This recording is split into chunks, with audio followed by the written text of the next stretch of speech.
చిగుళ్ళ వాపు చికిత్సలు జాగ్రత్తలు ఎలా తీసుకోవాలంటారు? చిగుర్లకు సంబంధించిన వాపు వచ్చినప్పుడు ఎందువల్ల వస్తుంది మనకి?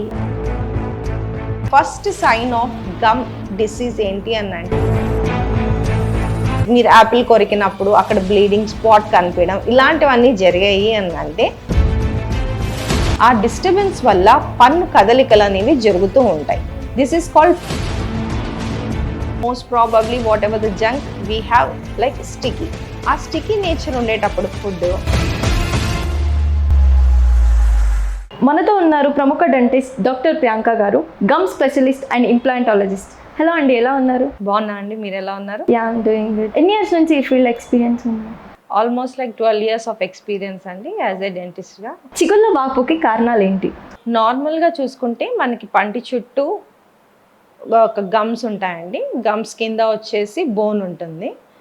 అండ్ బోన్ని తర్వాత టీత్ని పట్టుకొని మనకు మధ్యలో ఒక థ్రెడ్స్ లాంటివి ఉంటాయి. We call them as ligaments అనమాట. ఇది యాక్చువల్ టూత్ స్ట్రక్చర్ అనమాట. సో మీకు గమ్స్ సంబంధించిన ఇబ్బందులు ఎలా ఉంటాయంటే, ఓన్లీ మీకు గమ్స్ వరకు రెడ్నెస్ కానీ స్వెల్లింగ్ కానీ ఉంది అంటే ఆ కండిషన్ని జింజైవైటిస్ అంటాం అనమాట. Okay. And other than that మీకు గమ్స్తో పాటుగా లోపల ఉన్న బోన్ అరిగిపోతూ వెళ్ళడం, లేకపోతే ఆ లిగమెంట్ ఏదైతే టేర్ అవ్వడం, లేకపోతే లిగమెంట్ కూడా బ్రేక్ అవుతూ వెళ్ళడం, ఈ కండిషన్స్ అన్నిటిని కలిపి పెరిడాంటైటిస్ అంటాం అనమాట. ఇది గమ్స్కి సంబంధించిన 2 different kinds ఆఫ్ డిసీజెస్. మీకు ఈ గమ్స్ డిసీజెస్ని reverse, first stage of gum diseases gingivitis. దీన్ని మనం రివర్స్ చేసుకోవచ్చు through proper scaling, professional cleaning ద్వారా మీరు దాన్ని రివర్స్ చేసుకోవచ్చు. You can get the healthy gums. But in case of periodontal డిసీజెస్లో గమ్తో పాటుగా మీకు ఇబ్బంది అనేది లోపల బోన్తో సహా ఉంటుంది కాబట్టి ఆ బోన్ రిపేర్ అనేది కూడా జరుగుతూ ఉండాలి. సో ఆ బోన్ రిపేర్ అనేది జరగాలి అని అంటే we need to go for the further level of treatments అనమాట. చిగుళ్ళ వాపు చికిత్సలు జాగ్రత్తలు ఎలా తీసుకోవాలంటారు? ఇప్పుడు మనం చిగుర్లకు సంబంధించిన వాపు వచ్చినప్పుడు ఎందువల్ల వస్తుంది మనకి మేజర్గా అని అంటే, మీరు సరిగ్గా బ్రష్ చేసుకోకపోవడం వల్ల, తీసుకున్న ఫుడ్ అంతా అక్కడే రీటైన్ అయిపోవడం వల్ల ప్లాగ్ అని అంటాం అనమాట దాన్ని. అది రీటైన్ అయినప్పుడు ఏమవుతుంది అని అంటే బ్యాక్టీరియా అనేది కూడా ఓవర్గా అక్కడ చిగురులో గ్రో అవుతుంది. వన్స్ చిగురులో బాగా గ్రో అయింది బ్యాక్టీరియా అని అంటే that will lead to the periodontitis condition అనమాట. అండ్ ఇంకొక కండిషన్ ఏంటి అంటే స్మోకర్స్లో చూసారంటే మీకు ఈ పెరిడాంటైటిస్ కండిషన్ కూడా ఉంటుంది. జెనెటికల్గా కొంతమంది కూడా ఒక హెరిడిటరీ లాగా కూడా పెరిడాంటల్ డిసీజెస్ అనేవి వస్తూ ఉంటాయి. అండ్ మామూలుగా మనం చూసుకుంటే some disorders like metabolic disorders like మనకి సిస్టమిక్ డయాబెటీస్ కండిషన్స్లో కూడా మీరు నార్మల్ ఇండివిజువల్స్తో పోలిస్తే డయాబెటిక్ పేషెంట్స్కి పెరిడాంటల్ కండిషన్ అనేది కొంచెం ఎక్కువ శాతం ఉంటుంది. ఎందుకు అని అంటే బోన్ లాస్ అనేది వాళ్ళలో జరుగుతూ ఉంటుంది. సో వీళ్ళు కూడా డయాబెటిక్ పేషెంట్స్ కూడా ఎక్కువ పెరిడాంటల్ కండిషన్ అనేది వస్తూ ఉంటుంది. చిగురు వాపు జాగ్రత్తలు ఎలా తీసుకోవాలంటారు? ఫస్ట్గా జింజైవైటిస్ కండిషన్ అనేది ఉంది అని అంటే ఓన్లీ గమ్ అనేది స్వెల్లింగ్ ఉంటుంది కాబట్టి ఆ స్వెల్లింగ్ ఏరియాలో ఎక్కడైతే ఫుడ్ కానీ బ్యాక్టీరియా కానీ పూల్ అయి ఉంటుందో అది మనం సింపుల్గా క్లీనింగ్ అనే ప్రొసీజర్ ద్వారా cleaning is nothing but the scaling procedure ద్వారా అది సరిపోతుంది.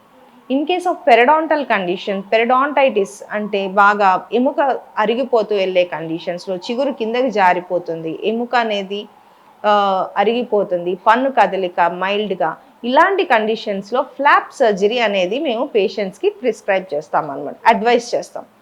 పేషెంట్స్కి అది అడ్వైస్ చేసినప్పుడు flop surgery is nothing but ఏదైతే టిష్యూ అంతా కూడా బ్రేక్ అయిపోయిన టిష్యూస్ ఉంటాయో అవంతా కూడా ఇన్ఫ్లేమ్డ్ టిష్యూ ఉంటుందో ఇవంతా కూడా will clear that and will make the teeth sutures వేస్తాం, మళ్ళీ ప్లేస్ చేస్తాం అనమాట.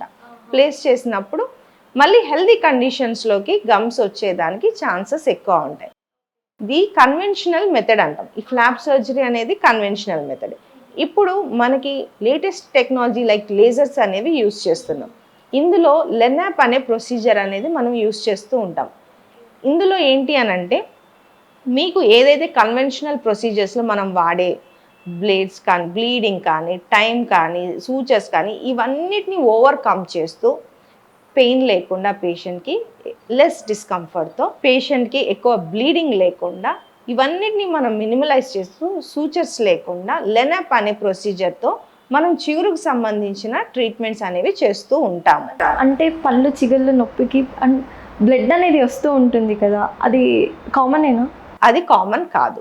మీ పళ్ళు ఎప్పుడైనా కానీ హెల్దీగా ఉన్నాయి, చిగుళ్ళు హెల్దీగా ఉన్నాయంటే మీకు బ్లీడింగ్ రాదు. First sign of gum disease ఏంటి అని అంటే మీకు బ్లీడింగ్ స్పాట్ కనిపించడం, ఆర్ అదర్వైజ్ బ్రషింగ్, బ్రష్ చేసేటప్పుడు కూడా బ్లీడింగ్ వైల్ బ్రషింగ్ అంటాం అనమాట.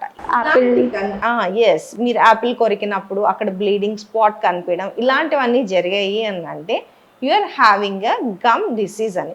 సో మీరు ఆ ఇండికేషన్ చూసుకొని you have to come to visit dentist firstly, so that వాళ్ళు మీరు ఏ కండిషన్లో ఉన్నారు, either in జింజైవైటిస్ condition or periodontitis కండిషన్లో ఉన్నారని అసెస్ చేసి చూసి డయాగ్నోస్ చేసి దెన్ మీకు ప్రాపర్ ట్రీట్మెంట్ అనేది అడ్వైస్ చేస్తాము. పళ్ళు ఊగడం అనే సమస్య ఎందుకు వస్తుంది, అసలు ఏం చేయాలి? పళ్ళు అనేవి నార్మల్గా అందరూ అనుకునేది ఏంటి అని అంటే బాగా ముసలి వాళ్ళం అయిపోతే పళ్ళు ఊగుతాయి, కామన్, అన్నీ ఊడిపోతాయి అనుకుంటాం. బట్ ఇన్ బిట్వీన్ ద ఏజెస్లో కూడా మీకు పళ్ళు ఊగే సమస్యలు కొంతమందికి వస్తూ ఉంటాయి.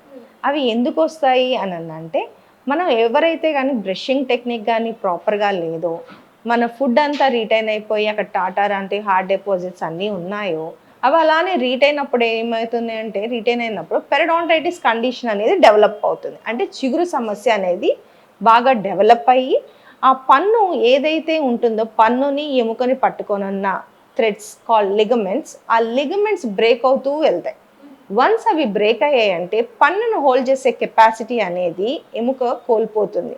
అలాంటి కండిషన్స్లో పన్ను కదలికలు జరుగుతూ ఉంటాయి. ఇది one of the major reason for the teeth mobility. And ఇంకా కొన్ని చాలా రకాలుగా పన్ను కదిలే ఛాన్సెస్ ఉంటాయి. One of them was like, ఇప్పుడు కొంతమందికి నైట్ టైం పళ్ళు కొరికే హ్యాబిట్ చాలా ఎక్కువ ఉంటుంది. అది చాలా వరకు గమనించరు, వాళ్ళ పక్కన వాళ్ళు ఎవరొకరు చెప్తే కానీ they don't even notice it. అలాంటి కండిషన్స్లో ఏంటి అని అంటే ఆ పేషెంట్స్ అలా పళ్ళు కొరుకుతూ ఉన్నప్పుడు ఏదైతే లిగమెంట్ ఉందో అది డిస్టర్బ్ అవుతుంది. ఆ డిస్టర్బెన్స్ వల్ల పన్ను కదలికలు అనేవి జరుగుతూ ఉంటాయి. This is called pathological tooth mobility అంటాం అన్నమాట. ఇలాంటి కండిషన్స్లో ఏంటి అంటే పేషెంట్స్కి, ఆ బ్రక్సిజం పేషెంట్స్కి వీ విల్ అడ్వైజ్ దెమ్ అక్లూజల్ స్ప్లిన్స్ అనేవి ఇస్తాం. సో వాళ్ళు ఏదైతే హ్యాబిట్ నైట్ హ్యాబిట్ ఉంటుందో ఈ నైట్ గార్డ్స్ అంటాం, వీటికి మరో పేరు నైట్ గార్డ్స్. ఇలాంటివి ఇచ్చినప్పుడు ఏంటి అని అంటే స్టెబిలైజ్ చేస్తాం. ఆ లిగమెంట్ అనేది టేర్ కాకుండా, ఆ మొబిలిటీ అనేది రాకుండా పేషెంట్స్కి మనం ప్రివెంటివ్ మెషర్గా ఇవి అడ్వైస్ చేస్తూ ఉంటాం అన్నమాట. ఇన్ సమ్ సిచ్యువేషన్స్ లైక్ ట్రోమాస్, ఇప్పుడు సడన్గా ఒక పేషెంట్ వచ్చారు మన దగ్గరికి, యాక్సిడెంట్ అయింది. అలాంటి కండిషన్స్లో ఏంటంటే పన్ను ఊడిపోతుంది, విరిగిపోవడం, బాగా ఫోర్స్ తగిలినప్పుడు కదలడం ఇలాంటివి జరుగుతుంటాయి అన్నమాట. This is called ట్రోమా. ఈ ట్రోమా కండిషన్స్లో ఏం చేస్తూ ఉంటామంటే పేషెంట్స్కి ఇఫ్ ఇట్ ఈస్ చిన్న మొబైల్గా ఉంది, కొంచెమే ఉంది మొబిలిటీ అని అన్నప్పుడు will do the root canal treatment and splinting అనేది చేస్తుంటాం. ఆ పర్టికులర్ టీత్ ఏరియా అనే దాన్ని స్టెబిలైజ్ చేయడానికి స్ప్లింటింగ్ అనే పద్ధతి చేస్తుంటాం.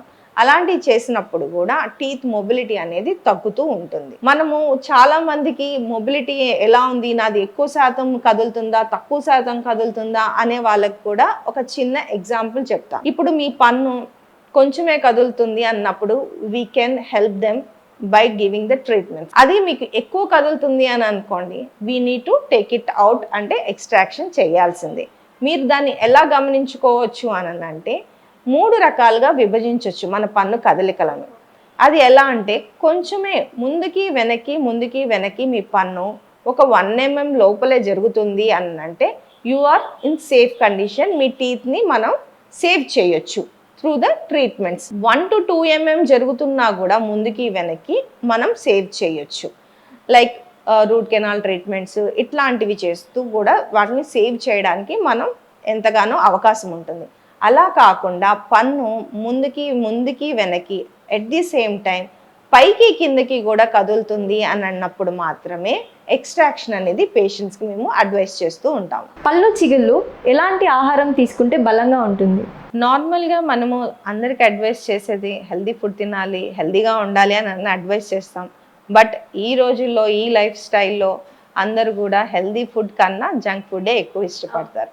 ఈ జంక్ ఫుడ్ ఇష్టపడినప్పుడు ఏమవుతుంది అంటే తినండి, but you just take care about your oral health also. ఏ ఆస్పెక్ట్లో చూడాలి మీరు అది అంటే స్టికీ ఫుడ్ ఉంటుంది. Most probably whatever the junk we have like sticky, ఆ స్టికీ నేచర్ ఉండేటప్పుడు ఫుడ్ అక్కడే రిటైన్ అయిపోతుంది. క్లియర్ చేసుకోవడం, క్లీన్ చేసుకోవడం అనేది చాలా ఇబ్బందిగా ఫీల్ అవుతారు. So that they will have the bad oral hygiene or cavities develop అవ్వడం కానీ, గమ్ ఇష్యూస్ కానీ వీటి వల్ల వస్తూ ఉంటాయి. మరో టాపిక్తో మళ్ళీ కలుద్దాం. అంతవరకు సెలవు. సైనింగ్ ఆఫ్ మౌని చౌదరి.